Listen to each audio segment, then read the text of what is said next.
Good morning, everyone. Happy Friday. Happy early Friday. We are trying to get this one in the can, so to speak, so we can get out and take some swings on the golf course a little bit later. But welcome to another edition of the E29 Baseball and Softball Journeys podcast.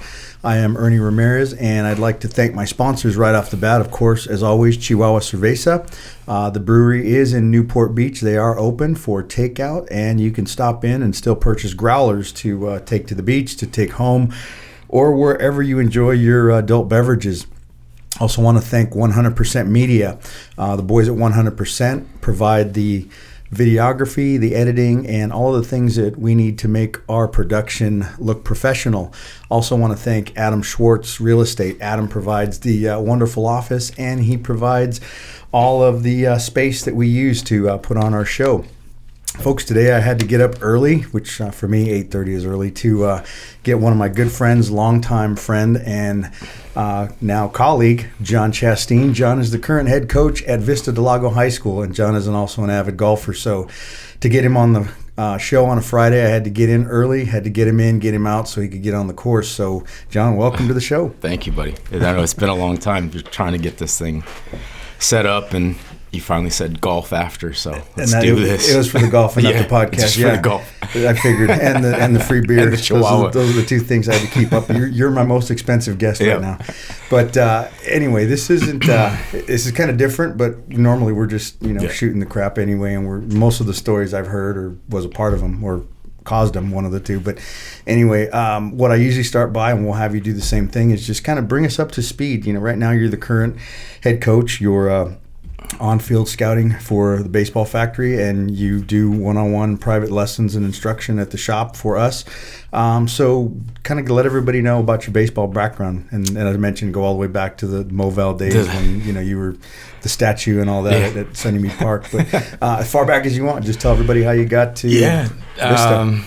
No, it started obviously. So you've known me since my freshman year in high school at Notre Dame High School here in Riverside. So I was born and raised in basically Moreno Valley, Riverside area, so ended up playing there for 4 years, had you as a coach for a couple, so long time ago. But, thankfully from there I was able to get a scholarship to go to Cal Baptist. Back then was the NAIA, but was there for 4 years. And following that, really just kind of, I wanted to initially be a businessman, I thought. So following college, I decided to go into the business sector a little bit, and was working there for about 4 or 5 years. I actually had met you at the job just randomly, and you had talked about E29 baseball, and you were doing private lessons and instruction. You thought it'd be something I could possibly be pretty good at. So about 10 years ago, I think now, that we had that, and so just getting back into the game was great for me. It was just different. The business side was fun, but it's just not as enjoyable as being able to do something that I enjoyed and loved to do. So just kind of following from that, was able to get into the baseball factory, worked with them for a while. I started coaching at actually a small college, Bethesda University, before getting the job at Vista del Lago. Really just the opportunity opened up closer to home. I was going to get married at that time, so driving back and forth to Anaheim to Bethesda was just not going to happen when I was trying to get our life set up together. And so I've been at Vista del Lago now for, so be 7 years, I believe now, going through there. I'd completely forgotten about the enterprise thing, how we started. Part of it gets, I ask you twice a week how old you are, I forget. But going back and thinking about that, you were actually out of baseball altogether. You'd gone from school to an occupation and hadn't even done that. So when you finished, and you talk about business, so was there a direction that you had thought about going, or was there a certain type of business? Did you think about maybe starting your own business?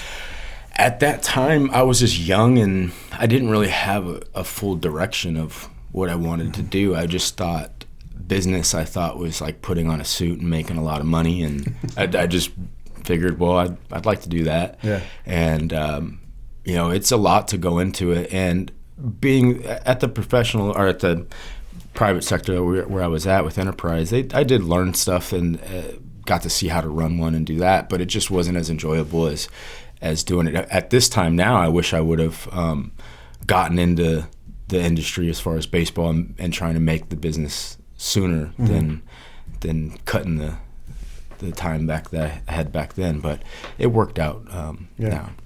Well, it's interesting now because you're kind of at that point where you're kind of in between two different generations where, I always talk about with some of the older coaches that when I was in high school, your options seemed like it was four things. You're either going to go into business, you were going to go into medicine, politics, and if you didn't fit into one of those categories, then you just had to suck it up, and that's what you were going to do. If you're going to teach, whether you liked it or not, that was going to be your career, gold watch, retire, sunset, and all that stuff. But now there's so many businesses that, we were talking about earlier, the online, the shoes and the cards and the memorabilia, and there's other businesses right now that people are running their own from home or from their phones. So you're kind of in that area where you can take a little bit of everything that you've learned on the business side, working for Enterprise on the sales side, and creating your own business. And that's the only reason I ask, is sometimes you have an idea and it takes working in other avenues to figure out how to make it click.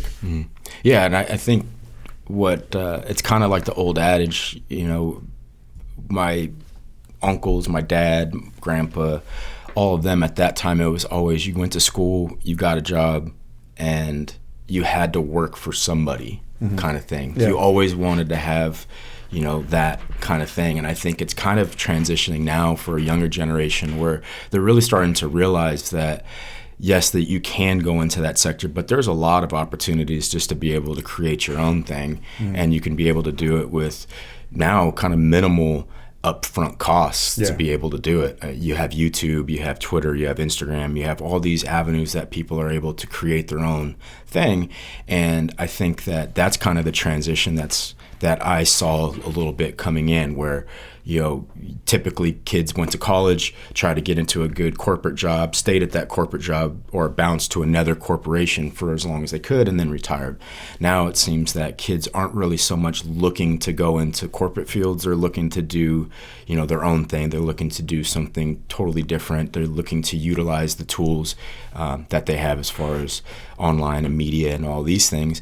And I think for a little while it was kind of where it was frowned upon to try to do those kinds of things. It kind of makes me laugh now where, back when I was a kid, video games were coming up. So I was, with Nintendo to Super Nintendo and would play it. And the whole thing was, well, you can't make a job out of that. Well, little did we know that now all of a sudden you can make a job out of playing video games. But I think that the opportunities are definitely there. And I think that learning in the corporate sector, you have to learn how to also handle that too and do some things that you may not want to do and how to deal with people. One of the biggest things that I learned from Enterprise was just really how to handle some pretty difficult situations as far as some of the people having issues and things like that, and had to try to resolve stuff. And it helps to be able to kind of overcome it, and helps with that to be able to do it into anything that I did from here. And even from baseball side, I think that as an athlete, as just kind of transitioning into that, baseball always teaches you kind of how to have resiliency, and always kind of teaches you how to find some kind of way to figure some way out to make this thing work. And that's kind of always stayed with me as far as that went. Yeah, it's interesting too that you had mentioned that, because I know from my end a lot of things that I put into what I do on a daily basis, whether it be with the school district or be, at the shop. Those are all things that I learned through baseball. I mean, outside of just the mechanical baseball instruction part, but just the organization and trying to be prepared for the following week and then the following month, and trying to anticipate, a lot of that is things that you put into coaching, because your schedule most of the time, and who you're going to see from that other team. And baseball in general, I think, is a great snapshot for a lot of things that are going on now, because you and I both played with players from all different kinds of backgrounds, family-wise, all different ethnic backgrounds, all different personalities. So if you're and I want to say baseball more because it's what I know, but I think baseball tends to be more diverse than other sports. And so you're more aware of other cultures and other habits. And I think that was one of the cool things that I got from baseball. And it was just learning how to deal with people on any level. Yeah. Because you're always going to have those little conflicts, especially when you spend a lot of time with people. So I didn't learn as much on the business side when I was in that regular sector working sporting goods and retail and things like that. But a lot of that came from baseball and understanding how to deal with people. Yeah, definitely. I think team sports in general, they really try to teach you how to handle other people. That's the whole purpose of being on a team. You have great friends, and every team I've ever been on, I've always had some really good friends, guys that I still talk to this day, and I have some people that at that time just wasn't very bonded with, but we always found ways to try to work to the ultimate goal of us winning and finding ways to win. And that's one thing that I think baseball always is going to have to teach you, and it's going to help you throughout your entire career in your life. And baseball took me to places that I never thought I would go to or be able to see. I played tournaments in Mexico City and played throughout the states, and it's cool to be able to go and do things like that and be able to go and see people from there, and you really get perspective. I went to Mexico City when I was 15 or 16. Seeing the opportunities for someone like myself, where at times I think we kind of take it for granted that we can go do those kinds of things, and you go down there and you see some of the fields that they play on that we would complain about, and they're just all about it, and some really good ball players, and it's a fun thing to be able to do and be able to go see all the people. And then also for me, being at the time that I was coming up, travel ball wasn't very big, so Moreno Valley Youth Federation was where basically all of us ball players played. So me playing in Moreno Valley Youth Federation, I went to private school my entire life, which everyone would be like, oh, you're super sheltered and all this. But I went to private school. But Moreno Valley Youth Federation, I met ball players from every high school throughout Moreno Valley. So I had friends at Canyon Springs, Valley, all these schools throughout my local area that allowed me to kind of meet and interact with kids from all parts. Well, at the same time, I was at a Catholic school at that time, so I had friends from that realm. So just being able to kind of find ways to work with all of those different facets of kids and peoples is always a good thing, and kind of what would happen. Well, and I think too for both of us, actually, you more recently than me, but I think that diversity and those little challenges that you have just dealing with multiple personalities kind of carries over into your coaching, because you can have 25 guys on your roster of varsity, and you can have 50, 60 in your program, but every single one of them has a different need or a different want, and then you throw in the mix of the parents and what they want for their kid or what they think they want. And so I think a lot of that helped kind of, for me anyway, I look at it as I enjoyed that part of it, trying to figure it out. I mean, I enjoy when I do things like this, and I had explained to a couple of the other coaches that, I could probably Zoom with maybe 150 more players and people that we know across the country, but it's not the same definitely as sitting down. I mean, and even this, I was pumped about this, but I see you every day. But we don't ever get a chance to sit and talk like this. Or, when we would ride from one event to another, we'd have that hour, 45 minutes, whatever, just chat about different things. And so I think that's part of something that I really hope that anybody watching this or any of the players that we work with understand that that's the part where you really grow from. Even if you don't agree with everything that person says, or you don't understand where they're coming from all the time, it still gives you a different perspective and it helps you down the road, because whether it's baseball, in your job, if you do something behind the camera like this, you're still going to be working with people. It's going to be very difficult going forward to take the human element out of it. No, definitely. I think this we always have conversations, you and I, we've had them for years, and probably more than most people that I'm not a real public guy. I'm not a guy that I don't go out of my way to. This is why you took the Instagram down? Yeah, I had to shut down the Instagram, put parties it on, and the pandas, private only and all that. but I thought this would be a little bit more awkward, I guess, but it just feels like we're just chatting like we always do.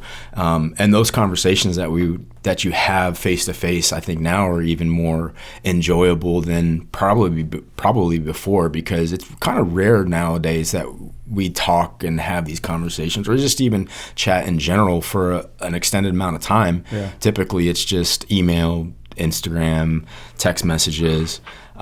So it's a good opportunity, and that's one thing that has to always be there. You always have to be able to find ways to interact with people and find ways to try to speak and be able, and that's one thing that baseball kind of got me out of my shell. When I was with the factory, I would have to, I'd have to give a presentation to 150 people. Well, the first time I did it, I'm not a public speaker. I didn't like doing it. I was never liked getting up in front of classes, whether it was in college or in high school or in elementary. I just didn't like doing it. But it kind of made me overcome that fear of having to be in my shell, and kind of made me get out. And now I can get on here and do this with you, or be able to speak in front of people and not fumble over everything, and kind of go through it from that way. But kind of transitioning a little bit to what you were talking about with high school kids, one thing that I see too with seeing the kids and having their personalities and having each kid be a different kid throughout, one thing that I've seen kind of as a high school coach is you almost have to also learn how to transition with the kids' maturity. So I've seen kids come in as freshmen that have been diehard baseball guys, and as they get into sophomore year, junior year, more of the outside baseball stuff, outside friends, especially at some of the public schools we have, where we have thousands of kids in these schools. And if you choose certain friends that aren't into the baseball, I've seen kids, their own personality change from a freshman to a senior, which is going to happen, but kind of having to find ways to keep it fresh for them, or find ways to maybe rein them back, or try to bring them back. And then I had kids that weren't diehard baseball guys that all of a sudden senior year they are. So just even that becomes challenging, but it's great. It's fun. That's probably the most enjoyable part of coaching for me, is the relationships with some of the high school kids that I've made. And I tried to instill things, not so much on baseball, because I utilize baseball as a tool for them to understand that what they learn with baseball is going to be able to transition them into their life. And I've had guys that are in their 20s now, 22, a couple guys that got married, that will text me or call me, hey, coach, I just became employee of the month for, third month, or I just got a promotion at my job, and I appreciate you telling me, the hard work's you have to, I always tell them it's a grind. If you think high school is hard, just wait, because this is the best time here. And so that's probably part of the best part I liked about coaching in high school. Yeah, we've talked about those instances before, and excuse me, we mentioned it before. I know to other coaches that when you look at that timeline, and I mean, you've experienced it as a coach and as a player, guys come in as a freshman and they're all 100% baseball. This is why I'm here. This is what I want to do. I want to go to college. I want to play pro. Sophomore, they kind of figure it out a little bit. You get over some of that awkwardness as a freshman. Okay, I got this. Now I know the school part. I got the routine down. Somewhere between that sophomore and junior year, get my license, got girlfriends. Now all of a sudden that junior year, I got baseball down. I don't need to be here as much. I don't need to focus as much. And then they kind of, sometimes they'll trail off. And so that's more just them evolving as boys or as adults and trying to figure out their way. And I think, what you had hit on too was something that I'd mentioned before when I was at Notre Dame. All of the guys like you and Monahan and Bella and those guys, you guys all had good home life, home background. And so as a coach, not that I didn't want those things for you guys, but you had that foundation at home. And so the impression wasn't going to be quite the same. I would tell you guys things, but I knew you had someone at home reinforcing it to keep you guys on that right path. And so when you go to those public schools, as you know, a lot of the kids you come across don't have that.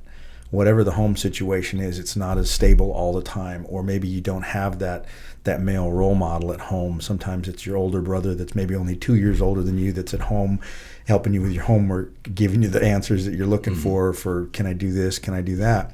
So sometimes as a coach, you're always looking for that more tangible area where you can be more of a benefit to players, not just on the baseball part. Because, you can go to any school that you want and you can pass on baseball information to them, but some of the guys are going to need you on the outside more than most. Exactly. Yeah, and I think that by being able to do that and understand that that's the ultimate goal of kind of coaching, you want to make better baseball players and make them as good as they possibly can be, but you also want to give them, more importantly, the skills to be able to go through life. And I think that, you hit it on the head. There's definitely differences between Notre Dame as far as my high school and coaching in a public school.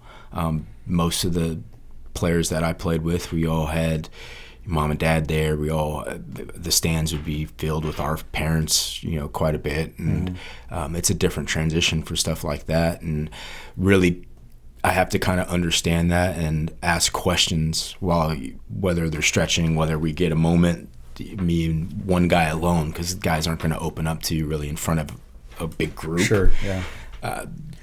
Take that moment to be able to find out a little bit about it and kind of understand where they're coming from. I've had instances where I may not have known and then find out later and then just feel awful that I didn't know. And but it helps you kind of grow. Those are kind of things that you have to kind of learn how to do. It's one of the things that it's going to allow me as a coach to become a better coach, just to instill more of that stuff on them through there. But it's funny you said Deagle and them, because I found like an old picture of us moving yesterday for the whole freshman year. Jeanette, my wife's good. Oh, you're so small. I'm like, I'm not much bigger now. Did you think you went from 6'4"?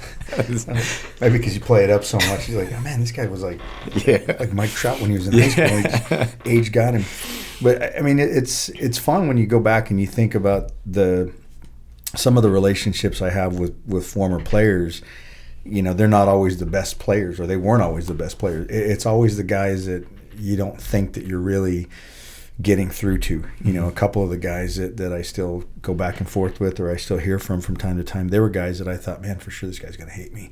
It's because you're harder on them, just because you can see that they're not focused on certain things and they're not putting in the drive that they want to. And it's not even in a baseball perspective. It's more just hey, if you're out here, you might as well give it 100%. Mm-hmm. Your 100% may not look like his, but I can tell you've got more in you and you're just not doing it. And those are things that, when they end up getting a job, or they go into the military, or they go into something else, they're going to have to learn to find that other gear even when they don't feel it. And at the high school level, I think one of the different things is you're probably more of a psychologist than anything, because at that age, it's just a big bag of emotions. Oh, you never know what's happening. Girlfriend, fights with buddies. Everybody wants to be cool, and I completely understand it. When I was younger, I wanted to be everyone wants to be I don't know liked. what it's like not to be. Yeah, I mean, that's why I know you. But yeah, that's definitely, because you don't know on each day a different personality may come, or just different emotions from kids. You don't know what may happen at home the night before. You may not know what's going on with their family life, or what's going on even with their just friends and relationship wise like that. And it's something you have to kind of be aware of and take into account as far as dealing with those kinds of things, the personalities and just the different kinds of emotions that are going to come. And completely looking at a younger person, or even thinking of a younger myself, we take the emotion, we let our emotions just go from 0 to completely to the umpteenth level, and not realizing that it's just such a small fragment. But at that time, it's just a huge part. It's our whole life. Our kind of coolness, or our acceptability is all that matters.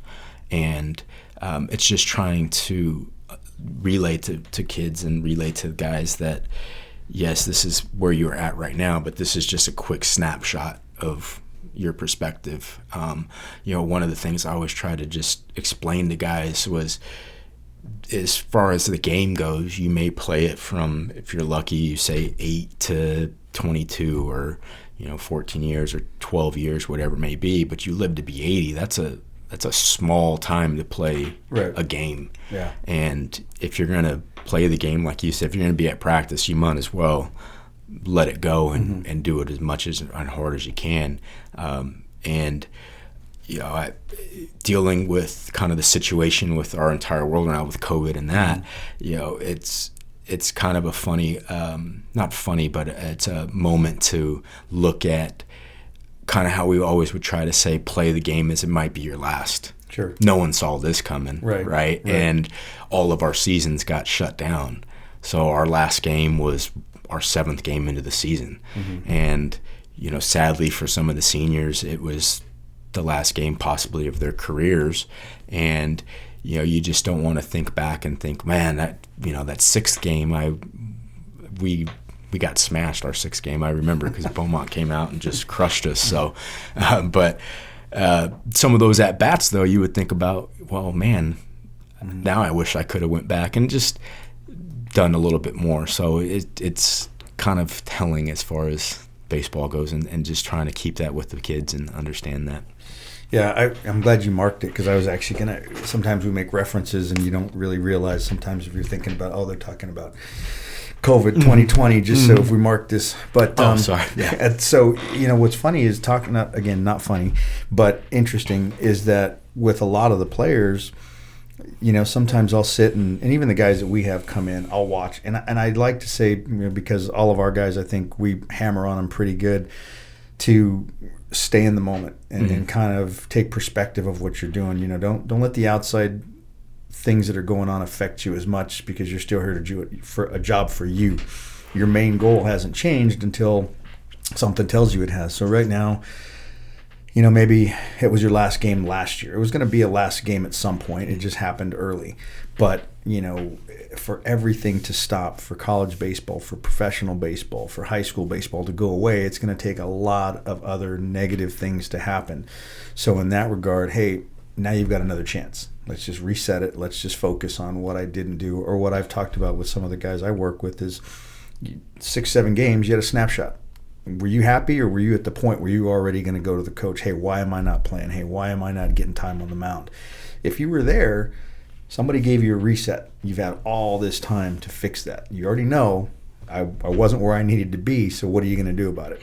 Or am I just going to sit around and complain and whine and moan and groan, and then when it comes back, I'm going to be in the same spot because I didn't do anything about it? If you're a guy that was a high school senior, hey, you know what? That just gave me 3 extra months to get ready for college. If I wasn't strong enough, I wasn't fast enough, I wasn't whatever, now I got a chance to actually improve myself when I go in as a walk-on, or whatever your situation is. And so I'm hoping that a lot of those guys actually regroup a little bit and figure that out and start focusing on going forward. Because it's not a local thing, a SoCal thing, it's everything. So everyone is in the same spot. So even the guys that are in college right now, if they weren't working on something, if they weren't trying to get themselves better, the guys that are coming in are going to have a jump on them, and so forth and so forth. So I'm hoping that it lights a fire in a lot of guys rather than putting them in a position to hang their head. Yeah, I think that's exactly it. I think if you really want to, you could use it as one of two ways. Like you said, you could use it as a way to take the time that you had. If you were home, we were all ordered home for so long. You could utilize that time to get better at tools and keep progressing your tools and be able to try to better yourself through your school, but for the baseball side especially. And you're either going to use it one of two ways. You're going to use it as you have extra time, which I think a lot of times kids will say they want to just play baseball. They don't want to go to school, and they just oh man, I wish I could just be a big leaguer and play baseball. Well, you didn't have games, but you had kind of that similar thing where you were allowed to, for all these extra months that we didn't realize, had the opportunity to do as much as baseball as you wanted. You could have went and threw into a net. You could have, ran. You could have done certain aspects and just gotten, even if you didn't have somebody there with you, if you really wanted to do something, you can find ways to get better push-ups at it, whatever it might have been. And I think that you kind of have a realization that maybe you thought you wanted to do baseball the entire time, but you didn't realize how much time there really is to be able to do those kinds of things. So I think guys could either use it as a crutch, as an excuse for next season, and say, well, yeah, I'm bad this year because I didn't play games last year, right, or I didn't play in the summer, or I didn't do this in the summer. And I completely understand baseball is a repetitious sport, and seeing live pitching and things like that is difficult, but no one's seeing live pitching. So right, you're at basically the same basis as everybody else. Everybody's still starting at the same point. There's not some difference as far as that goes. So hopefully kids aren't going to use it as a crutch and just using it more as an opportunity to try to get things more and more done. Even if you were a senior or are a senior and you have this time, you have the ability now to try to, if you weren't, which you should hopefully have been doing, like looking at colleges, contacting colleges, and basically you had colleges that weren't allowed to go out and weren't allowed to do these things. So I'm assuming they were probably reading a lot of emails and going through a lot of videos that were getting sent to them, because they're still trying to fill spots at certain colleges and certain schools. So you could have utilized it or thought about it as a positive way. You just have to try to find some kind of way to have some positivity through it. And the better you get with that, and the more you utilize that open and free time, you're going to be able to. Now, if we sit on the couch and watch TV all day, or video game it all day, then you're probably going to be worse than you were prior year. So hopefully kids understand that the opportunity, the moment was there, and you can take with it what it is. You can better yourself, or you can kind of be the same guy and come back next year the same way. Yeah, thinking about it, I was talking to, I think it was Jason I was talking to, and he's big on video and watching different coaches and things like that. And we were talking about how they always put down those comparisons. Could Babe Ruth have hit, Clayton Kershaw or whoever? But my contention is always, well, if you are playing at this point in time, you should be better, because the people from Babe Ruth to now made all the mistakes, and they filled all the potholes for you. So you already know this doesn't work, this doesn't work, this doesn't work. So you don't waste any time on trial and error. You've already gone through it. They basically tell you what they've eaten, how they've gotten there, what drills they've done, what repetition, what works for them. So if you're not mature enough, or you're not dedicated enough to follow that recipe, then of course you're not going to be where you want to be. But in the same sense, you also have all of the things that tell you you can take an adverse situation like this and make it a positive. Not condoning prison time, but when guys were locked up, you always see those stories about the guy that came out of prison as an attorney because he had nothing else to do but read books. Or you see guys, we joke about it all the time, but they're making up different exercises. Guys that come out in better shape, or they come out bigger, stronger because they had nothing else to do but lift weights. So they took a negative situation of being locked down like everybody was supposed to be, and they found a way to come out on top. They made good use of that time. And so I'm curious to see how many of the players going forward were doing that. And I think that's, for lack of a better term, it's a great example for them, because I don't think a lot of players get to experience adversity now. We're in that everyone gets a trophy. You don't say the word loser. You're the person that was behind when the game ended. Yeah. So it's something that I think a lot of the players needed, maybe to put some real life into their lives. Yeah, and definitely at times we kind of get caught where there's, tons and tons of tournaments and teams, and you're going to make one. And even in high school, if you didn't make a team, it's always the coach's fault. You're not playing, it's always the coach's fault. Why isn't he playing? And the adversity aspect is part of why you try to play sports. I think it's the whole purpose is you have a problem and you're trying to find a solution. Sometimes you figure it out, sometimes you don't. All of us, especially younger people, you have a moment that has never happened before. So what you do at home and how you've done it and how you've gotten through this time, or if you've gotten better, there's no one that can say it was right or wrong as far as if you've gotten, you did more or did better than someone else. But I think adversity, definitely as far as the team side goes, there's just so many chances that kids today kind of lose that a little bit, where we just don't have the same, I guess, perspective as far as losing and not getting something. Kind of, it makes you strive more for it. If something, I've never seen guys be successful and it was easy. You know, if you look at whether it's baseball players, whether it's Elon Musk, whether it's, you know, when Steve Jobs, or these people that have created these entire companies, you always hear about them working 15-hour days in the garage and doing all this stuff, and you can't tell me that they just all of a sudden thought of an idea and poof, here was your first shot. Right, here was your money, here's your corporation, here's your you know, time in the big leagues. That's one of the conversations at every baseball factory camp. I always kind of have my same little thing I like to address to guys, and one of the things I always try to explain to them is all of us that played baseball strive to be big leaguers. We all wanted to play in the big leagues. Some of us made it. Some of us made it to minor league. Some of us made it to college ball, whatever it might have been. But we all wanted to be big leaguers. And for a lot of guys, we see them on TV. We see the end result of Mike Trout. We see Mike Trout hitting home runs, making a ton of money, doing all of these things. But what we didn't see was Mike Trout having to go through everything to become Mike Trout. When Mike Trout had to face adversity as far as maybe not going to certain places with buddies, having to work out, having to wake up and get to the gym, having to eat right, having to hit by himself, or do all these behind the scenes things that it entails to become a Mike Trout. And we say, and as players, we want to have that, but it takes a lot to become that, whether you're able to do it physically, but not a lot of it is just even the work that it takes to become those guys. Yes, they're extremely talented, but they hit end on end and do so much to become who they are. We always, you know, think of like a Kobe or a Jordan or Larry Bird. They always say, you know, first one in the gym shooting shots or doing all these things, and it's kind of how they became who they are. They find ways to keep working and getting it done. Yeah.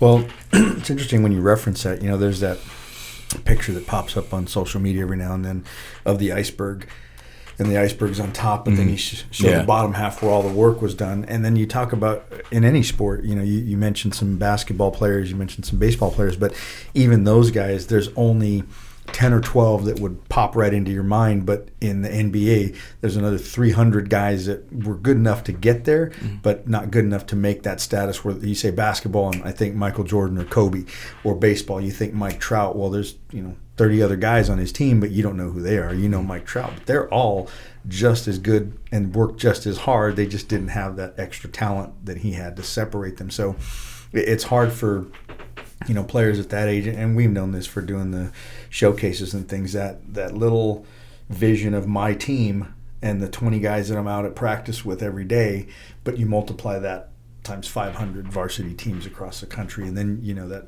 pyramid goes up.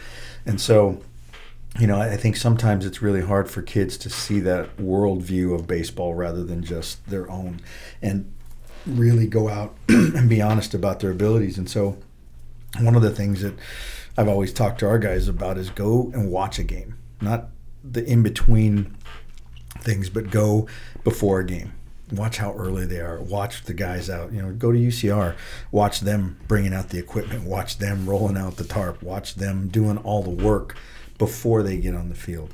Go out and watch the stretching is probably 15, 20 minutes more than you stretch all week in one day. And see all the things. You know, look at the guys at your position. Wow, you know, I'm 5'9", 165 pounds, and I'm the starting third baseman for my varsity team. Their third baseman is 6'4", 220, and he moves faster than I do. You know, start to really get that perspective of where I want to go and what it is I want to do. Yeah, that's part of getting better is understanding, I guess, what you do well and where, if you want to be somewhere, you want to be at some point, what you need to do to get there. Realizing and going to see games, or I even had, I would tell kids, you know, if you want to go to Vanderbilt and you're a first baseman, well, let's look through the last 5 years of what their Vanderbilt first baseman looked like. Was he, they're all 6'2" to 6'4", they're all 220 to 230. If you're 5'10", I'm sorry, but the odds are that you're probably not going to play first base for Vanderbilt if for the last 5 years every single one of their guys was above 6 feet. And it's just part of understanding that that's what they look for. That's what that's what they need there. That's what it takes for them. It doesn't mean that you can't play first base. It just means you may not be able to play for them. Right. And you have to have that kind of understanding of where you're at that moment. Watching college sports, I always try to explain stuff more to college for high school kids because that's something that is more attainable than getting drafted and getting through it. So looking at colleges, looking at places that you want to go to and seeing what those players do, it takes a lot. A college athlete does a lot of things to be on that field and to take care of their bodies and to stay on the field, really. I mean, the academic side doesn't get any easier, so it's actually you add a higher academic workload on top of having to still get to practice, have optional workouts that you have and things like that, and that's part of what it takes. But it's funny looking back, that's part of what you miss too. I miss games, I miss playing games, but in practices and going to games and that's where you have so much camaraderie with your friends and with your teammates and getting better and actually seeing growth. That's part of, I think my biggest growth was probably when I was a junior to a senior in college as far as my fielding.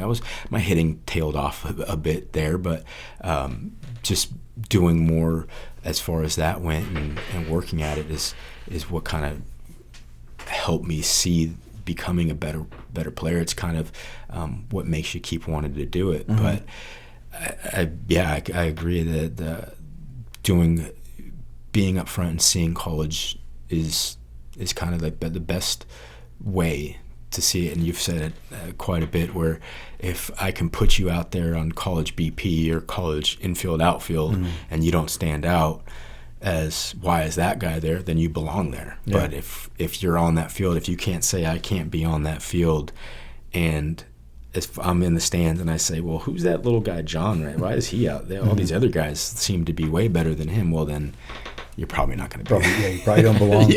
Well, it's funny because I remember as you were talking, I'm thinking about practices, and I always enjoyed, I probably should have realized this sooner to be farther along, but I always enjoyed the pace of practices. I liked the orderly of it, and I was fortunate to be around good coaches. And so the fact that, hey, you transition from A to B to C and everything was nice and crisp and clean. And then you get into the games and it's kind of all right, when am I going to get the ball? All right, this guy's not throwing strikes. So it just kind of was this rocky ocean all the time. And then there'd be these high energy times where things were going on. But I just always enjoyed the pace of practice because I felt like we were accomplishing something. A lot of times in the games, I kind of felt like, hey, we're not getting anywhere. You can't hit him. We can't hit him. What are we going to do? So just now transitioning into that, I was going to ask you about your transition from small private school Notre Dame over to CBU, and at the time, they weren't the monster they are now, but CBU being an NAI school, that was kind of a big jump from one private to another. So one of the things too that I enjoy talking to coaches is that even if you all had college experience, everyone's experience in college was different.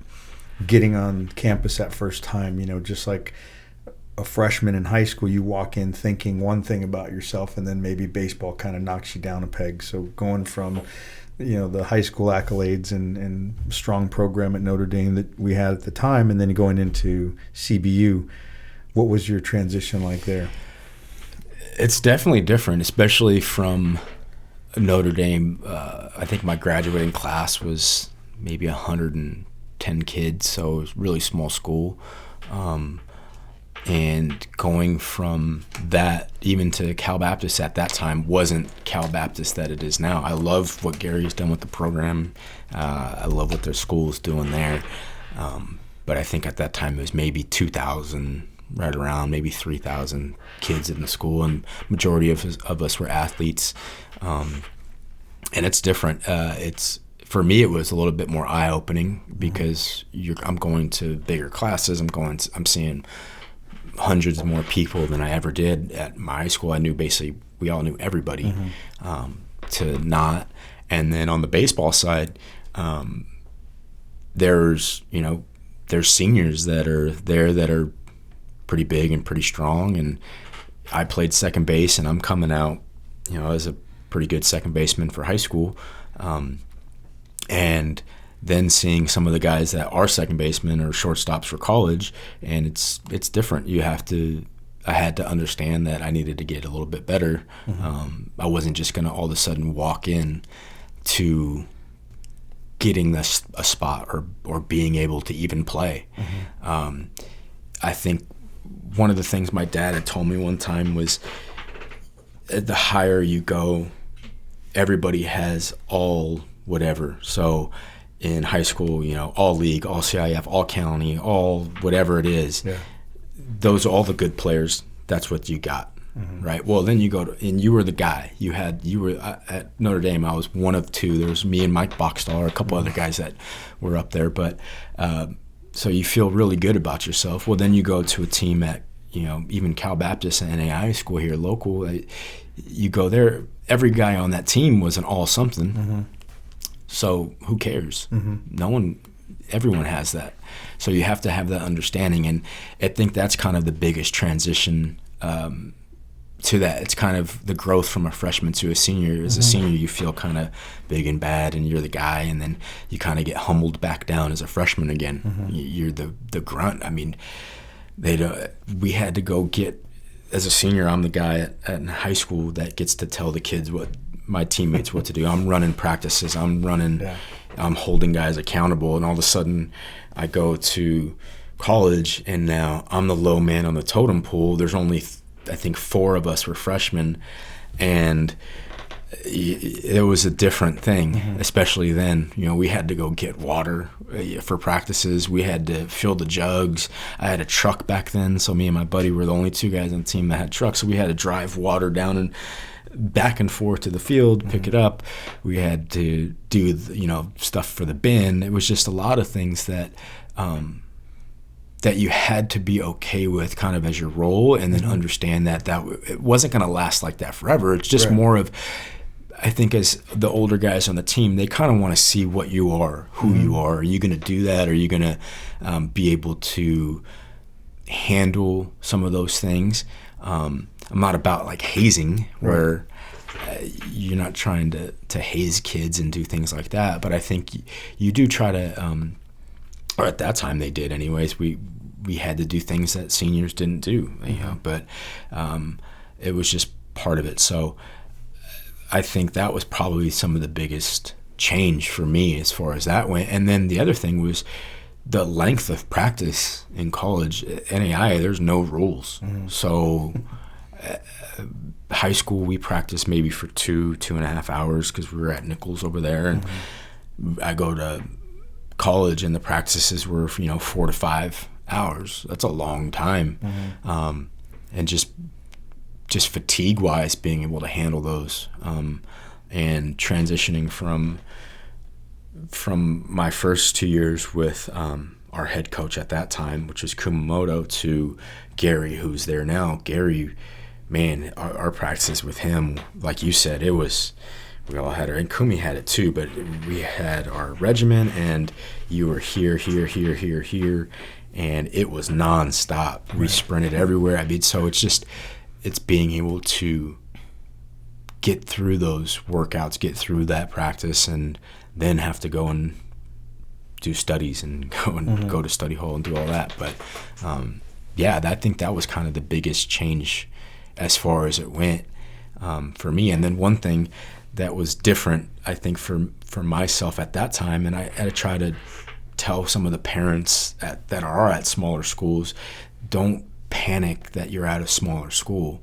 I was at Notre Dame, which was tiny, and still was able to play in college. You don't have to be at a specific high school to be able to play and to be able to do it. So yeah, I mean, it's always good to hear that, and that's the main reason I asked, is because a lot of the guys that you work with get to hear that side of it. But there's kids that don't. They're not able to ever have a conversation with you, even in your own program. But it's always good to hear it from multiple sources that are pretty much saying the same thing.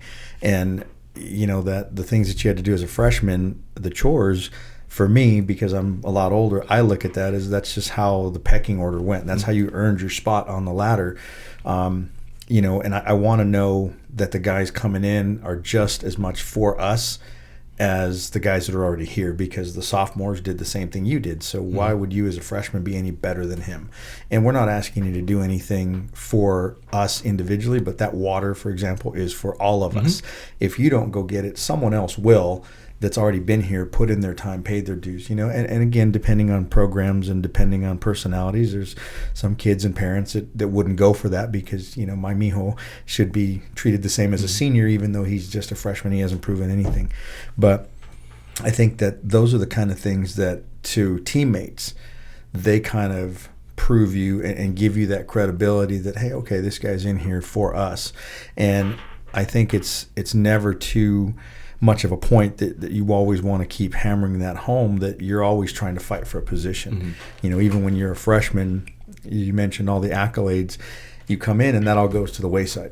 The first day on campus of practice, you're trying to reestablish yourself now, and then the next day and the next day. And so that takes us back to where we were as far as I'm out there every day, so I might as well make the most of it because my playing time isn't guaranteed.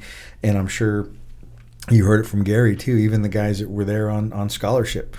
It was just, we wanted you there a little bit more, but we wanted you to continue doing what you're doing. But because you're a scholarship athlete doesn't mean your playing time is guaranteed. And I think sometimes high school players kind of mix the two together. Well, I need that scholarship to guarantee my playing time. That scholarship just means that we want you at our school, but we want you to earn a position at our school or in our program. Yeah, I think that's exactly it. Like baseball fully funded is what I think 11.75 scholarships. Yeah. So if you think about it, I mean, there's quite a few guys on every single team. Not every guy, but there's probably 18 guys or however they're able to split it up into the quarters of the scholarship. So yeah, a scholarship is just money to help you get your education and be there to play baseball, but it has zero to do with the time that you're going to actually get or be able to actually play. As far as, it's an amazing thing when the small things that we had to do as far as that, like doing things like that, water or cleaning up and things, as you become more of a team and you become a unit, there's some great stuff that can happen as far as that goes. And it takes simple things like that to kind of build it a little bit, but then it also just kind of shows the character. Right. Like some of the stuff that I had to do back then, I still do to this day. Clean as far as cleaning the field or taking care of stuff, cleaning dugouts. It's just it becomes instilled into you so much that it just becomes part of your fiber. I think one of the hardest things to try to change is or build is work ethic and the character. Like that's what builds your character, is having to do those small things. Yeah, it's so funny, the getting the water and that thing that I had said, or I'll ask kids all the time for baseballs. Who's going to bring? Can you guys grab that bucket of balls? And typically, it's always the best player that grabs the bucket of balls. It's because he understands. Right. The guys that are okay or that are they're mid-level guys, they don't want to go do it. They don't understand that, well, him picking up the bucket of balls, how he works at that is the way he works at everything. Yeah. And I always tell this to a couple buddies that we know from the factory, but I'll never forget, we do these factory events and do these showcases, and we're at this more premier one that we had, and they're picking for the All-American game. So this one kid, his name, well, now he's in the minor leagues, but Dylan Carlson is out there, and I'm hitting ground balls, fungos to them, all these guys, and call for balls. And Dylan's the guy that runs it, grabs the balls, and he's the guy that we're he's one of the guys that we're there to watch. So he's up there to be picked, and I I always remember this because he's the only kid that ever did this for me before at any one of these events. He sat down the bag of balls, and then he grabbed a baseball and he handed it to me.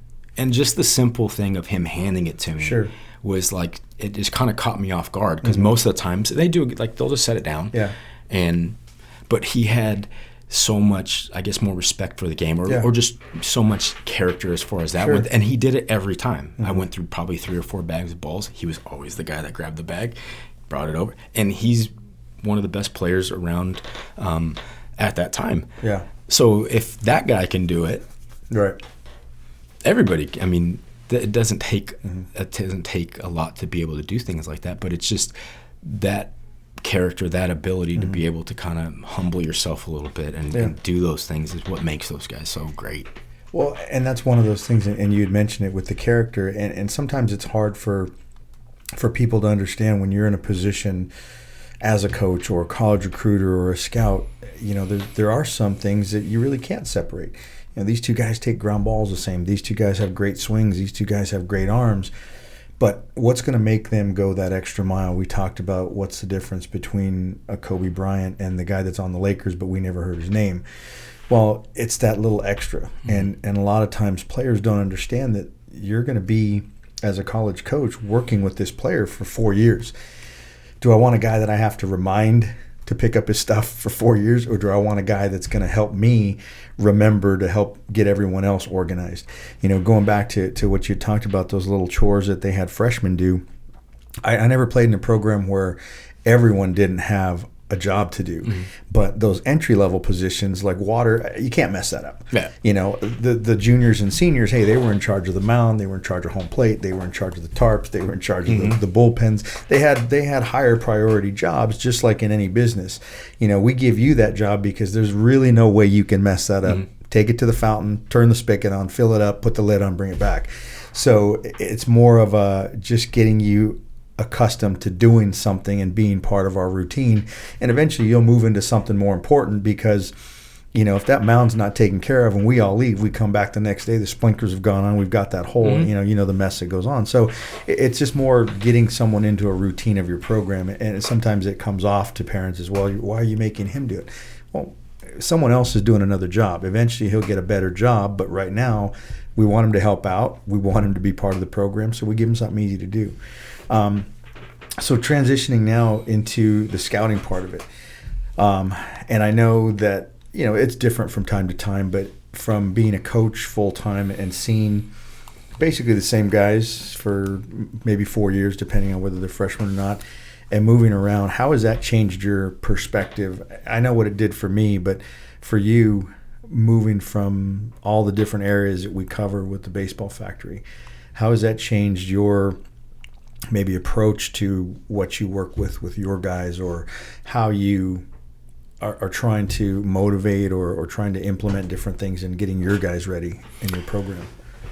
It's a really nice opportunity, and it's kind of special that we get to do what we do with the factory and be able to go to these other states, because if I didn't work with them, I probably wouldn't see high school players from Utah or from, you know, all these New Mexico or Colorado, all these different places. One thing I try to kind of instill with the coming and taking away from it is that there's good ball players throughout the entire country. California, Texas, and Florida, yes, they're hotbeds. We can play all year round in those states. But I've seen some really good players in Vegas and Arizona and Colorado. So just kind of coming back, I just try to make sure that I'm giving them kind of that information that, guys, you need to understand that this game is the spots that you're trying to get, or if you're trying to get into college, it's nationwide.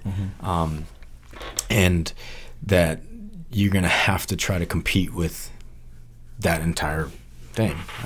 The spread of baseball only gets tighter as you go, right? Everyone plays Little League and goes up and it gets smaller.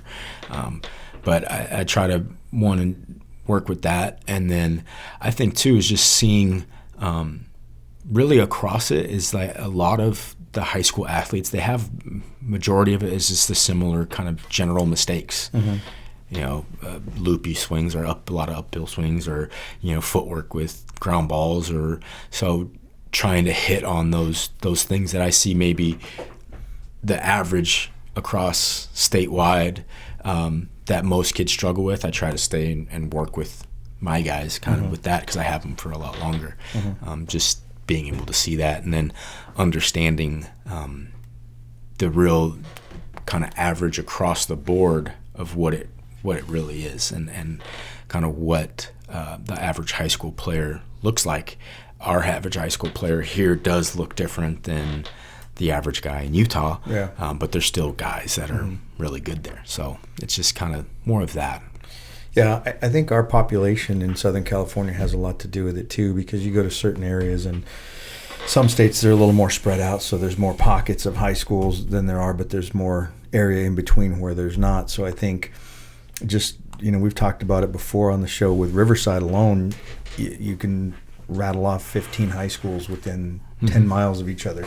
And that creates that competitiveness, because you come from a certain little league, or you come from a certain program, and you remember the guys that you're coming up with. And ultimately you'll see those guys in your showcases or the senior games. And so I know for me, when I started doing the scouting and traveling a lot more, it narrowed my focus as far as coaching and training, and it kind of created more of a foundation for what we do now at the shop. I focus more now on helping players create their tools, because I think a lot of times players understand their overall game, but they don't realize how average that can be. Maybe I hit the ball well, but I'm hitting off of guys throwing 78 to 80.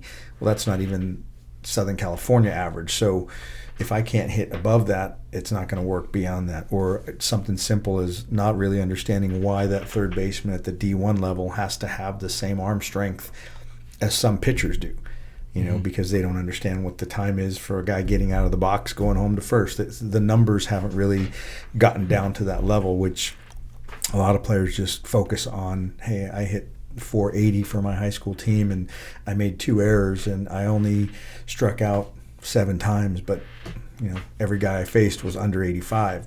So it's those kind of things that I was able to get a better perspective on, and really being able to see, at least in the general area, from Washington down to our area, and maybe out as far as Arizona, New Mexico, but that allowed me to understand more about what we needed to focus on as far as teaching to get them beyond the high school level.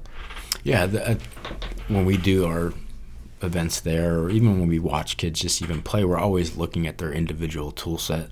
And I think that's what I was I should have been a little more specific as far as I was saying average. It was really just kind of like the average tools across the board. When I see what is average, I try to focus on kind of what can make them above average.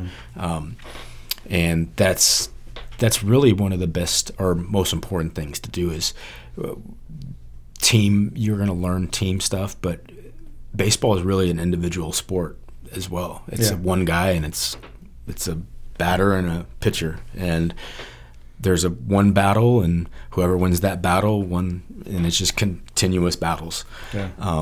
So I think that understanding that, as far as to make the team better, you have to make your own tools better, or the tools of each individual player better. And that's what's going to allow them to progress, or allow them to become the best ball players that they can, and be able to work through it with the tools and with the data and with things that we have at our fingertips now. We can always see the numbers and things like that, and we're able to kind of see it and then try to grow it from there. But I also try to explain to parents or to kids too that I've seen guys run really well in my high school. I've had a couple kids that ran sub 7, 6'8", 6'9", but they weren't really baseball players. So when they're on the bases, they were terrible runners. They were the fastest guys, but just terrible runners. So it's kind of also showing them how to use their tools as well, or get the most out of their tools. If you throw 78 or 80 as a shortstop or second baseman, your feet better be very, very good to be able to make that throw get across the diamond. So I think that's one of the things I tried to kind of take from it as well, is just seeing how to create better tools, but then also how to utilize what they had at that point, and you're still trying to grow them, but you want to still create some kind of aspect or some kind of change even at that point with it. I remember one of the things that was successful for me when I was at Rancho was we kind of used the report card analogy, and I would tell the guys we're going to have a team report card A through F, and then we're going to have an individual A through F. So, for example, I would go through, hey, team batting, we're a C, team pitching, we're a B, team, whatever. Now, if I'm a student, am I really going to be able to bring all those up to A's? Probably not. But let's find the ones that we feel like we really can, the ones that we're really negligent in. So if I'm in a D or an F situation, let's focus on those. If I can get that F up to a C or a D, or that D up to a C or a B, then overall everything's going to look a lot better. Mm-hmm. And so we would do the same thing with the players individually. My arm strength is maybe a B, my batting is maybe a C, so on and so forth. And we would try to have them look at a situation and say, well, you know what, I really think if I applied myself more, I could probably get my arm strength up. I don't think I throw enough. I don't think I play enough catch. So let's find the avenue for you. And I think a lot of times kids sometimes will try to take things in that bigger bite rather than in small chunks. And so what I like about doing the evaluations is you give them that opportunity to look at things in smaller bites. And it's hard for them sometimes to understand how to digest it and go, hey, well, I did do these things right, but I kind of knew that these needed to work. Now, am I going to focus on these, or am I going to just keep doing what I'm doing and stay in the same spot? So, I did enjoy that part of it. And there's a lot of knowledge into understanding for me when you're applying grades to people, because you really didn't focus on it. A lot of times as a coach, you're focused on wins and losses and how do we get through these 3 games and not thinking about it from a smaller standpoint. Yeah. So from that point, it was really good. So the next thing, we haven't really had a chance to get into it, and we'll probably end up, if I can catch you again, we'll have a part 2. But one of the things I wanted to ask you about, and this is kind of be your little public service announcement. So doing the lessons, when you started transitioning into that, and from when you started doing them to now, obviously 10 years in, you probably feel a lot stronger in some areas, and you probably feel like it's a little different working one-on-one as it is with your team. So tell me a little bit about that, because I'll probably use this on video somewhere. So a little bit about your instruction, what you like about it, what you've learned over the last 10 years, things like that from baseball.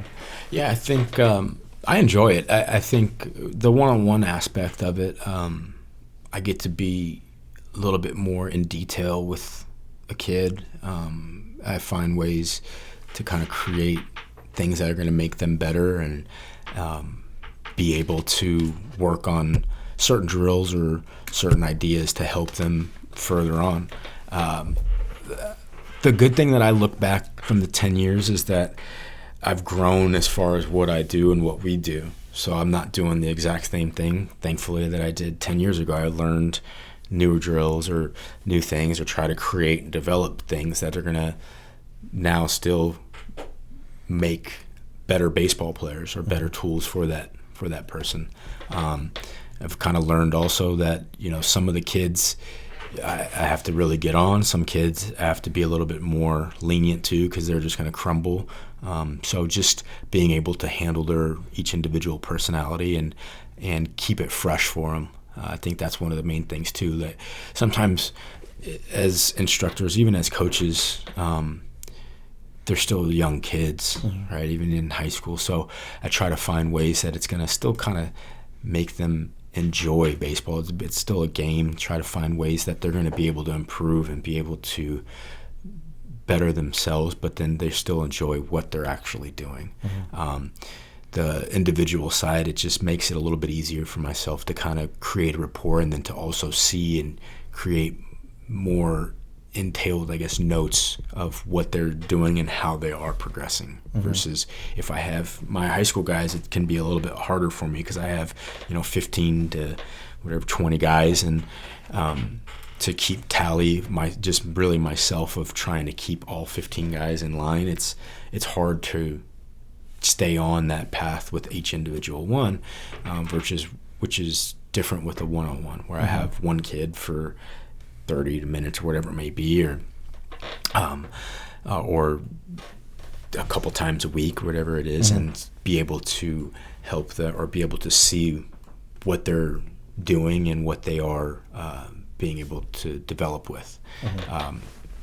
So then just trying to really see the growth as far as them, and make sure that baseball's so weird as far as sometimes they'll be great one month, and then you know how it is. The next month, all of a sudden, we forgot how to do something. So it's kind of always just trying to refine and keep retooling a little bit of tweaks here and there for each guy. So, but then kind of understanding where each kid is at, where if I have a kid that has a really good grasp and feel and athleticism and swing, I may go into a lot more detail or be a little bit more elaborate or be a little bit more focused on some more advanced things than I am with somebody who's just learning how to swing. I'm not going to teach them the exact same way. I'm going to teach the one learning how to swing strict fundamentals, strict things that we're trying to just implement as far as the basis of,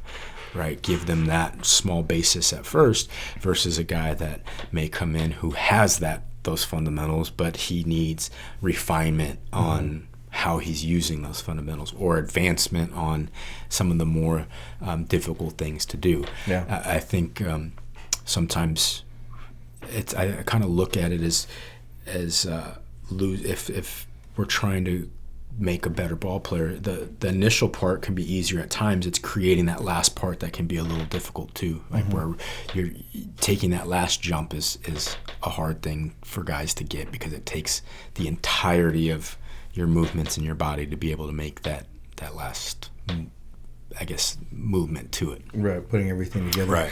What I thought was interesting was when you were talking about that, I was thinking about, I guess 2 seasons ago now, Smitty had come out, and I went up to Rancho Cucamonga with him, and we were watching, I forgot who it was he was looking at, but it was someone on the organization, and he sat and we watched about 45 minutes of instruction in the batting cage.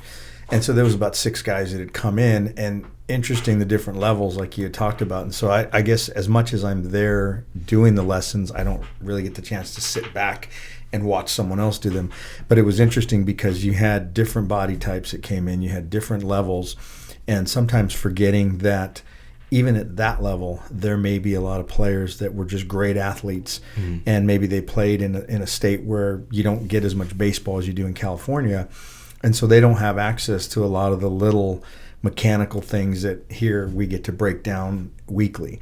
And so watching those minor league ball players, guys that were probably anywhere between 19 and maybe 25, go through a lot of the same drill work that we were doing, and watch them struggle with feel, and watch them struggle with understanding of simple things like balance and control of the barrel. And these are just big, strong guys, but they had to learn the little pieces of the swing. And then you come back and you're working with someone that's 10 or 11, and they don't have the physical strength, but they're able to understand what we're trying to do. So I think going into the one-on-one training kind of gave me a different perspective. And so we talked earlier about the flow of the practice.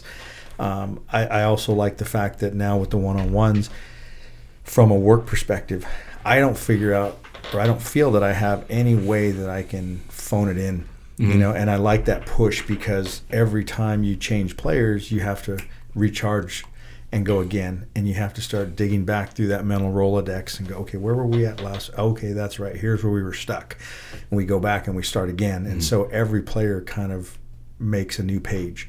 And so every lesson you have, or so like the other days when you were in there grinding, I know what that's like, and that's why I give you a hard time, because mentally it's exhausting. You're having to open a new page on each guy, and where did we end last time? Yeah, and I take it as kind of a privilege with each kid too, because I understand that the reason why they're with us or with me is because they want to be better. So the last thing I want to do is not give everything I can to make them better, right? Not just, like you said, phone it in or just kind of let them roll through it, but really try to give them what I see that's going to benefit them and be able to redo it. And then I like that when I do get a different, if I have one player and then another player, each personality is different. It kind of refreshes me a little bit too, where it helps that I have to find different verbiage for each guy. I may say one thing and he gets it and my other guy doesn't. The exact same way. I could say the exact same words. He completely understands it. He doesn't have any idea what I'm saying. So I have to find some other way to get this guy to do the exact same thing I'm saying over here, but with different words. Yeah. One thing I've learned with younger kids that is and it kind of helps me with older kids is you have to be very specific or very careful with your words as well. What you ask a younger guy to do, he'll do exactly what you ask him. So if you aren't specific in what your movement you truly want, he's going to give you something. You can't assume that he understands the nuance in what you're saying or the nuance in your verbs. So that definitely is one thing that I've kind of seen throughout and gotten better at versus trying to just keep staying with the same exact thing, but trying to evolve it or trying to open it generally to the different our different understandings from each guy. It's funny you say with, Smitty and guys in the cages, when I do all these events in Arizona and I'm picking, part brains of, Betancourt and all the, guys in the minor league coaching staffs and things like that. And it's basically a lot of the same stuff that there's nothing. I always try to tell kids, like, there's not something at the big league level or the minor league level that all of a sudden, hey, here's the secret that we were hiding from you guys all those years. Yeah. It's just not there. Yeah. It's all the same. It's just the speed at which those guys do it and the control at which those guys have is completely different than somebody that may be 14 or 15 or whatever age that we may have. But the sets that they do or the way that they go about trying to create a different movement is a lot of the same exact things across the board. But I think that's one thing I try to always do when I'm around you or other coaches is just always trying to learn or pick brains, or I try to read books and watch videos and just learn from coaches. I teach, but I'm also I try to still be a student too. Like the last thing I want to do is be stuck at the same exact knowledge that I have today a year from now. Right? I want to try to be able to have some kind of new idea or new understanding of something. And I think that talking with some guys or talking with you, it helps me to get new ways to maybe explain or express something to some player or somebody that I'm having one-on-ones with. Yeah, I think for me, a lot of the drill work and things that I do repeat weekly with some guys, and then I think what a lot of it is, or why I enjoy doing the hour sessions, is because I know that I have an extended time period with guys. And I think for me over the past few years, what I've noticed is that if you can get between the ears, you're going to have an easier time getting them to do the things that you want physically. Because, what I found out, especially the younger kids, they come in, and once you get over that nerves or jitter, they kind of think sometimes that as coaches, there's something we're expecting to see in them, or maybe as a game coach or a high school coach that you might be. But when you're doing the lessons, I just want to see what you can do so I can help you do it better or help you find ways where it's easier for you. And once you get past that tension part that you're being evaluated all the time, and now we're just working through something, I'm just like sitting down with you and we're learning how to read this book together. I know you're going to make mistakes. I know you're going to learn some things. So let's just go through it relaxed and let's enjoy it and let it all absorb. The more you're just open and you take down that defense of being nervous or worrying about what I'm going to say, I think you start to absorb more of what I say, and then you start to relax and be a little more. So I think I've learned more on the psychology end and trying to read the kids that I have, and that comes from knowing them on a weekly basis and kind of getting to talk to them about non-baseball stuff, especially the younger ones. Once you get them laughing or talking, or if I say something not baseball or softball related, I always get a kick out of looking at their eyes and go like, where'd that come from? We're only supposed to talk about baseball in the cage. No, I just want to know how you're doing. What'd you have for breakfast? What'd you do today?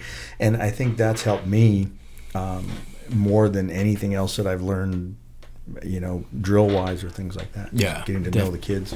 It definitely is understanding where they're at and getting them to be comfortable is the main thing too, like getting that relationship or that rapport, and then letting them kind of relax a little bit. It's funny, sometimes I'll have younger kids, and every single swing they'll try to look at me for my reaction, and I have to keep reminding them, you do what you're going to do, because if I see something that we need to try to fix or create a different movement, then I'll tell you, but don't be so caught up into what I'm going to say or what I'm going to do, because some of the younger guys, they'll literally look at me the entire time like, was that good? Was that good? Waiting for if I'm going to give them an attaboy.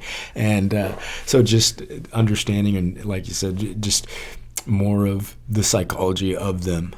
Or like lots of times what I like to do is I like to find out, what they enjoy outside of baseball. So I have a high school kid that he's a pretty strong and physical kid and good, and he enjoys computers, right? So what I try to then I try to translate baseball a little bit into something that I know from computers, so like coding. So I try to explain it to him. You have one wrong piece of code. I know I'm not a programmer, but I know your program's not going to work. Right. So trying to get him to understand that, yes, he's big and strong, but when he's not doing the small things in his movements, that's what's throwing everything off. Or if a guy, I have kids that are in karate or in soccer, then I'll try to explain something in a baseball realm. I'm explaining a baseball movement in a soccer verbiage, and it comes to help them, because then they're more inclined to actually try something different, because like, oh yeah, I know how I do this with soccer, I know how I do this with my other sport, and that way it's an easier way for them to then create it, and then for me to be able to reinforce it as they go. And it's just, again, it's a way that then we kind of have that understanding, we have that rapport, that relationship with that with that going forward. And then sometimes there's guys that I literally have to keep redoing the same thing. Like we're still over and over, trying to keep week by week by week going through the same aspect. And sometimes it gets monotonous and tedious, but I try to explain it to guys like, if you're learning how to spell, when we're young, the simplest way that we've all had to do it was just keep writing down the same word over and over and over. And it's monotonous. But that's what it takes for us to remember how to do it. And that's where I think doing those things week by week, or doing those things throughout the hour segments or throughout the sessions, is what then creates their ability to remember it and their ability to then just have it click and snap. Yeah, we talk about that too with a lot of guys. It's getting them to understand that, it is numbers, for lack of a better word. If I'm hitting the ball off the tee, I know there's not a problem with the pitch or where the location is. Anything that goes wrong is in me, because I'm the only thing moving. So my variables are limited. It's just me. We start soft tossing, I move back, I start throwing overhand. The more variables we add, the lower your success rate's going to be. And that's just in anything. And so what I want to try to do is control what I can. So off that tee, I want to get to where I'm 100%. Maybe off soft toss, I want to be about 95%, because I know where you're throwing it from. I see the ball. I know the rhythm. So getting kids to understand that we're not working just to get through that drill. We're working to get to that level of expertise on that drill. Once I've mastered this, then the next one will be a little bit easier and a little bit easier. And so baseball is repetition. It is monotonous sometimes, but that's the part that, as a player, as a coach, you have to be able to love that chase of that goal, because I know when I get to that goal at the practice level, my goals on the field are going to be a lot easier to reach. And so, it is a different aspect of it, and the psychology of it, I think, is probably a lot more than the physical, because you see all different types of frustrations with kids. Some kids are very easygoing, whether it's going good or not. They're just happy to be there, happy to be moving around and being around it. And there's other kids that, man, every swing you can see them gritting their teeth and tightening up and just trying to force things to happen and not let themselves be athletic. Yeah, or living and dying with the the result. Yeah. Which is one of the things is in games, it translates.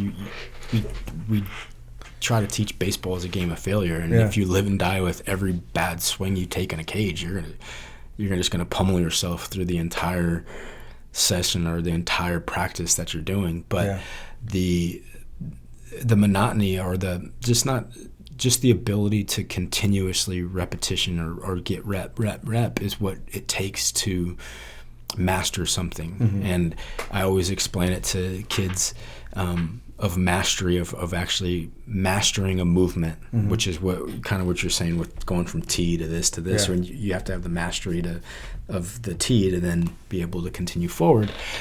It's something that they've done is like tying their shoes, and they all kind of laugh or giggle a little bit, but most kids have they mastered tying their shoes, mm-hmm. like where we all put our shoes on, we have no thought of how we do it anymore. Right. We just throw them on and tie them up, and I tell them, I said, well, you think about it, there was a time where you were terrible at tying your shoes. Your shoes, it took you forever. The knot would fall out. Your mom and dad are probably waiting 3-4 minutes for you to try to do it. You're on the couch just doing it by yourself, or mm-hmm. over and over and over and over and over. And you finally figured it out and you mastered it. Well, if you gave up, or if you quit on your repetition, or you quit trying to do that, you would be in Velcro shoes for the rest of your life. You would not be able, or mom or dad would be tying your shoes for the rest of your life. But it's something that they can kind of understand, or like, oh yeah, I mean, they failed at doing that forever. For a long time. It probably took a couple kids a few days, weeks, however long it takes them to do it. But the end result is that it's something that they can actually understand, or they can actually see that, oh yeah, so that's what mastery is, where I'm doing it without thought, where mm-hmm. I'm doing it without even realizing what I do. Yeah. And that's the ultimate goal of whether it's hitting, fielding, throwing, where you're trying to be able to create the exact movement that you want, but without having to think about the actual movement. Mm-hmm. And that's where the last kind of piece gets to. Yeah. Yep. Yeah. It's really interesting working with different levels of understanding and different levels of athleticism. And so, thinking about that too, that was one of the things that I would see in just the past couple of generations, when there wasn't year-round anything. Mm-hmm. You had no choice. Play football, play basketball, whether you liked it or not, it was something to do. It was the only thing there was to do. And so I think that, it was a lot easier to figure out ways to connect the dots for kids that do play multiple sports, because I've had those kids where I say, well, you ever play basketball? No. You ever throw football? No. Soccer? No. So you're digging around, okay, what's something that's going to get him to mm-hmm. think about what we're going to, and without having those outside activities or those experiences to draw from, it's a lot harder to teach them from scratch. I would almost rather work with a player that's made a lot of mistakes and just needs some direction, rather than someone that comes in with a blank slate because they have no real feel for what they're trying to do with that bat, that object coming at them, my timing, my rhythm. There's just so many areas to start, and that can get a little overwhelming. And then that's why I give you all the little guys. Yeah. But transitioning now off the subject of baseball, golf. I see you're ready. I saw the lights go on in here. I got my member's hat on. I know it. I know Adam's out there somewhere. So when did you start? I forget. I started playing golf when I was, my uncle, he took me out, I think it was like 9 or 10. Okay. I've been golfing for a long time, so he got me a set, and he used to take me out to Colton, mm-hmm. and then he lives up in Rancho, and we would go, when I got older, we would go play Upland Hills or mm-hmm. Mountain Meadows. And my dad, so years and years ago, we had a driving range over at Day Street there in Moreno Valley. Yeah, and Golden Bear, yeah.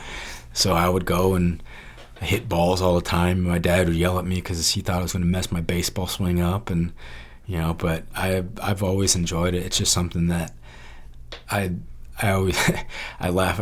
Somebody always ask my baseball guys or the kids, like, do you guys play golf? And they'll say, no, I don't like golf. Well, just wait until baseball's over, because you're gonna go. That's just kind of most of the transition. But I've done it for a long time. I was pretty good at it for a while, and then I got really bad. So we'll see how it goes today.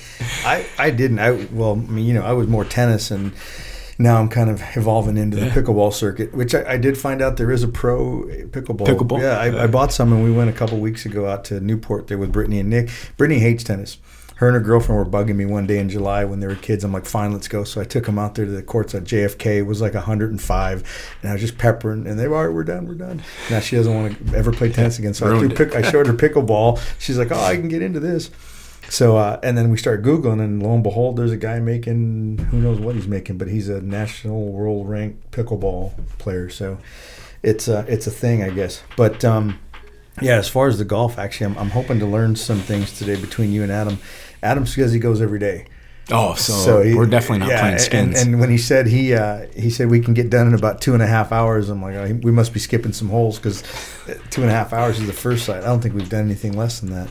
But no, I'm just curious to see. Like I said, it's something I never thought I'd be doing. But whether I'm going to spend more than $100 on clubs, then what cracks me up with golf, especially coming from a baseball side, is it's super humbling because the ball's not moving. So we can hit balls that are 92, 95, and then you have a ball on a tee or on grass that's not moving, and you swing and miss, or you hit it 20 yards.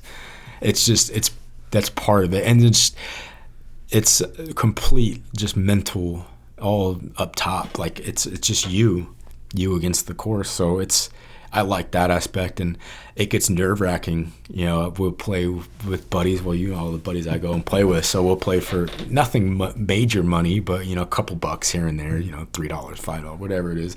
And I'll miss a putt from this far. Because I'm so nervous. I can only imagine the guys putting for $1 million from there. So I'm not that level yet. I didn't even know what. We were at General Olds when I went with Shane, and we were actually keeping score. I'm like, oh, I've never kept score. So at the end, there's a couple holes where I beat him. And so at the end, he's like, I'll total it up at home and I'll let you know. He never let me know. I'm like, just tell me if it's under 3 digits. If I'm under 3 digits, I'm good. Then I know I'm going the right direction. So I'm a little nervous about what I might have to pay for if I chew this grass up. We'll put it on his tab. It is his. But so we'll go ahead and wrap it up here. We will get Adam and we'll head out. And yeah. You've never been there. I've never been there. I've been in the club. I don't think I've ever been in the actual course. I've never been there. But he's never worried about it. He's usually here on Fridays, and he says, I'm just going to go right now, and I'll see him here a half hour later. He goes, it doesn't matter. He goes, I just get a tee time when I show up. So it must be worth what. Yeah, I never knew that worked. But anyway, I want to thank everybody again for stopping in. I want to thank my guest, John Chastine. Thank you. Maybe we'll put some of this on our phones when we're out at the course today and add this to it. But as always, I want to thank our sponsor, Chihuahua Cerveza, 100% Media, and Adam Schwartz Real Estate. And again, until next time, we'll see you Friday. Oh, I didn't want him pacing around here waiting for me. Is he here? No, I don't see him. The lights went up. So we're about an hour and a half. So what is it, like 10, 15? 10:15. And he hasn't even texted me, so maybe that's him or is that Adrian? There he is. Well, You ready to go? we're going. Put in your asses. I just said I gotta hurry up because I don't want Adam coming in here pacing around. Alright, so there's a few rules. Uh-oh. Shirt always has to be tucked in at all times. Damn, I'm out. Sorry, homie. All right. How about the beer? Is that no beer?